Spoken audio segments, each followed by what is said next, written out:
இரண்டு மூன்று விஷயங்களை உங்களிடம் வைக்க வேண்டும் என்பது எங்களுடைய நோக்கம். என்னோடு நம்முடைய தலைவர்கள் எல்லாம் இருக்கிறாங்க. முதல்ல நம்முடைய அமைச்சர் KN நேரு அவர்கள் சார்ந்திருக்கக்கூடிய துறையில தொடர்ந்து முறைகேடுகள் வந்து கொண்டே இருக்கிறது. நம்ம பார்த்த இதற்கு முன்பு என்போர்ஸ்மெண்ட் டைரக்டரேட் அமலாக்கத்துறை அவர்கள் அக்டோபர் 2025 888 கோடி ரூபாய் ஊழல் நடந்திருப்பதை சுட்டிக்காட்டி நம்முடைய பொறுப்பு DGPக்கு ஒரு கடிதம் எழுதியிருந்தார். அமலாக்கத்துறையை பொறுத்தவரை அந்த கடிதத்துல குறிப்பிட்ட 150 நபர்கள் பின் பாயிண்ட் பண்ணி கொடுத்திருந்தாங்க. வாட்ஸ்அப் சாட்டு, எப்படி பணம் மாறி இருக்கு, குறிப்பா நேரு அவர்களுடைய அமைச்சர் இருக்கக்கூடிய துறையில இன்ஜினியர் அபிஷியல்ஸ் அவர்களுக்கு அந்த பரீட்சைக்கு 25 லட்சத்திலிருந்து 35 லட்சம் ரூபாய் வாங்கியிருந்து ஏற்கனவே பத்திரிகையாளர் சந்திப்புல பேசியிருக்கோம். நான் டீட்டெயிலா போக விரும்பலீங்கன்னா அது உங்களுக்கு தெரியும். அது சம்பந்தமாக இதுவரை ஒரு வழக்கு கூட காவல்துறை பதிவு செய்யவில்லை. இது முதல். இரண்டாவது, மறுபடியும் நம்முடைய அமலாக்கத்துறை தமிழகத்தினுடைய பொறுப்பு DGP அவர்களுக்கு மறுபடியும் ஒரு கடிதம் எழுதியிருக்கிறாங்க. டிசம்பர் 3 கடிதம் எழுதியிருக்கிறாங்க. அதுல 258 பக்கம் அந்த கடிதம், இரண்டாவது முறை. இது திரு நேரு அவர்கள் சம்பந்தப்பட்ட முனிசிபல் அட்மினிஸ்ட்ரேஷன், வாட்டர் சப்ளை, நகராட்சி நிர்வாகத்துறையில குடிநீர் வழங்கல், அந்த துறையில 1020 கோடி ரூபாய் ஊழல் நடந்திருப்பதற்கான ப்ரூஃப் அட்டாச் பண்ணியிருக்கிறாங்க. இது குறிப்பாக நகராட்சி நிர்வாகம் மற்றும் குடிநீர் வழங்கல் துறையில அங்கே பொறுப்பேற்கக்கூடிய கான்ட்ராக்டர்ஸ், அரசனுடைய கான்ட்ராக்ட் கிடைக்கக்கூடிய கான்ட்ராக்டர்ஸ் எப்படி பிரைப், லஞ்ச பணமாக 7.5% 10% கான்ட்ராக்ட் வேல்யூவை நேரு அவர்களுக்கும் குடும்பத்தை சார்ந்தவர்களுக்கும் கொடுக்க வேண்டும் என்பதை ஒரு டோசியரா நம்முடைய பொறுப்பு DGP கொடுத்திருக்கிறாங்க.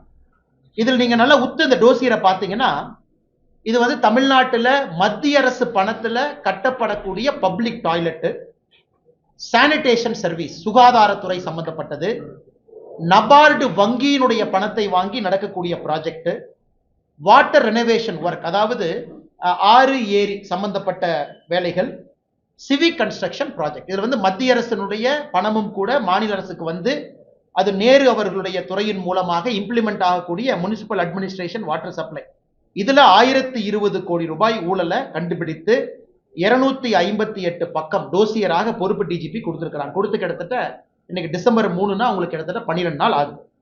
அதுல குறிப்பாக ED அவர்கள் மறுபடியும் வாட்ஸ்அப் சாட் எப்படி பணத்தை வாங்கியிருக்கிறாங்க, ஹவாலா டிரான்சாக்ஷன், துபாய்க்கு ஹவாலா மூலமாக ஓவர்சீஸுக்கு அனுப்பி இருக்கக்கூடிய ப்ரூஃப், அது எல்லாம் கூட கொடுத்திருக்கிறாங்க.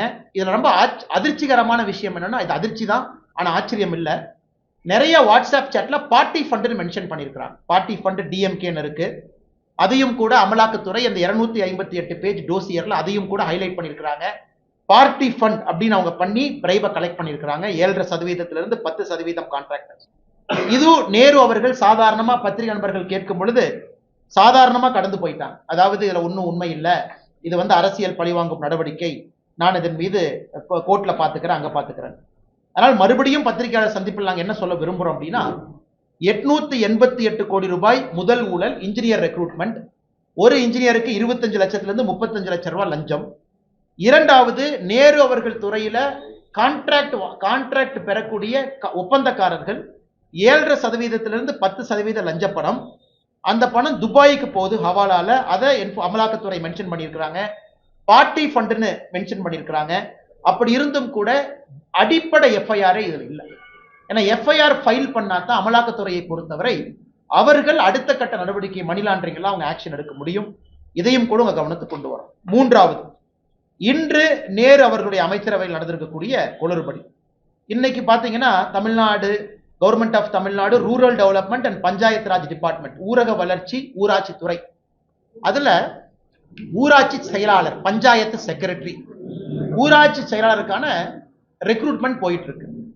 இந்த ஊராட்சி செயலாளர் ரெக்ரூட்மெண்ட் பாத்தீங்கன்னா ரிட்டன் எக்ஸாம், இன்டர்வியூ ரெண்டு சேர்த்தி தான். நான் எப்படி பார்த்தா இன்டர்வியூ இன்னைக்கு நாளைக்கெல்லாம் நடந்திருக்கணும்.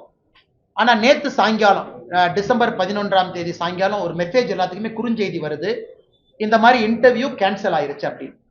இன்னைக்கு 12 இன்னைக்கு யாரெல்லாம் இந்த வெப்சைட் ஓபன் பண்ணி பாக்குறாங்களோ, ஊரக வளர்ச்சி மற்றும் ஊராட்சி துறை வெப்சைட் ஓபன் பண்ணி பாக்குறாங்களோ, எல்லாத்துக்கும் ஒரு பெரிய ஷாக் என்னன்னா, யாரெல்லாம் இன்டர்வியூக்கு குவாலிஃபைடு ஒரு புது லிஸ்ட்டை போட்டிருக்கிறாங்க. அந்த லிஸ்ட் எவ்வளவு குளறுபடியா இருக்குன்னு ஒரு 3 உதாரணத்தை உங்களுக்கு நான் சுட்டி காட்டுறேன். உதாரணத்துக்கு கோயம்புத்தூர். இன்னைக்கு கோயம்புத்தூர் என்னோட செல்போன்ல வந்து கோயம்புத்தூர் இருக்கு. அதுல நீங்க யாரெல்லாம் செலக்ட் ஆயிருக்கிறாங்க, பிசி உமன், பிசி மேல், உதாரணத்துக்கு அதை எடுத்துக்கிட்டோம் அப்படின்னா, ஒரு பிசி உமன் வந்து 500 மார்க்குக்கு 494 வாங்கி செலக்ட் ஆயிருக்கிறாங்க, 493 வாங்கி செலக்ட் ஆயிருக்காங்க. அதே பிசி உமன் ரிஜெக்ஷன் பாத்தீங்கன்னா 500க்கு 496 வாங்கி ரிஜெக்ட் ஆயிருக்காங்க.